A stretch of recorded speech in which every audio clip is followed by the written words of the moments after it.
Morning, fourth graders. It's Friday, rainy, cold.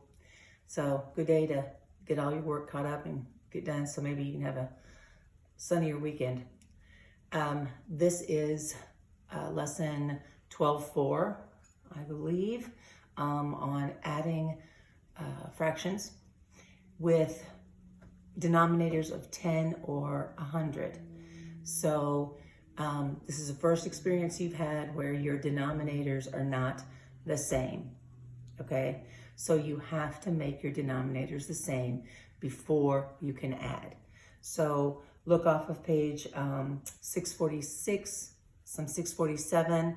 Also look at what I'm getting ready to show you right here, and that will help you with your adding, okay? So what I'm going to tell you is that anytime you see a fraction that's a tenth, okay, more than likely, if you have another one that has 100th in it that you're adding, so like for example, that problem, or a majority of the problems on 647, you're probably going to have to turn your 10 denominator into 100. So all that is taking it by that magic 1 and multiplying, and because you know how many tens are in 100, there are 10, so you're going to multiply.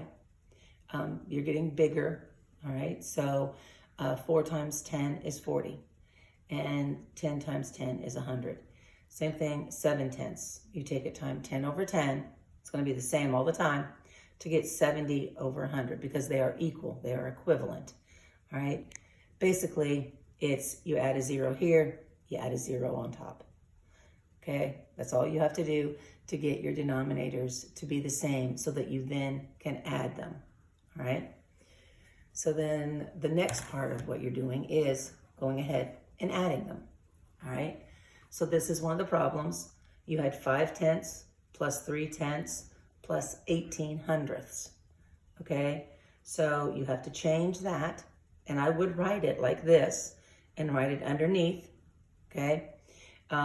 Or if you can see that and you can do the conversion and you know that that's really 50, okay? Then you're gonna do 50, you're gonna take 3 tenths into 30 hundredths, and you're gonna keep that one because that one's already there. So then you add 30 and 50, okay? Sorry, you add, my bad. You add your 50, your 30, and your 18, and that comes up to 98 over 100. So that would just be your answer, 98 over 100. As long as when you are adding, your numerator, your top number, is less than that, you know you have a proper fraction, okay? And then you can leave it like that, and that's fine, okay? All right. But it's when you get one of these, like this, okay, where you are taking and making 44 over 100, you're going to keep it. 34 over 100, or 34 hundredths, you're going to keep that. But then you have 9 tenths. Your 9 tenths gets changed to 90 hundredths. But when you add all those up, as you can see, you get 168, okay? That 168 then will be over 100. But your problem is that your numerator is larger than your denominator. And we've done this when we've had improper fractions and had to change them into mixed numbers, okay? Just by dividing, all right? Now, some of you do the division, the actual division problem, and find that your whole number is 1.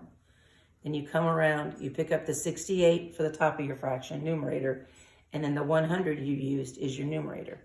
Many of you do that. Some of you, though, and I'm going to use Kaysen as an example because I know Kaysen doesn't do this division thing. He just thinks how many 100s are in 168, and he knows that there's 1, and that means that there are 68 left over, okay? So your actual answer would be 1 and 68 over 100, okay? So that's what you're going to be doing on pages 647 and 649. You're going to be doing those pages, and you're going to be working on the computation for those problems. Take it slow. Make sure your adding is correct, and make sure that anytime you get that improper fraction, you change it to a mixed number so they can be handled. All right. All right. Have a great day, a wonderful weekend, and I'll talk to you on Monday's video. Have a great one, guys.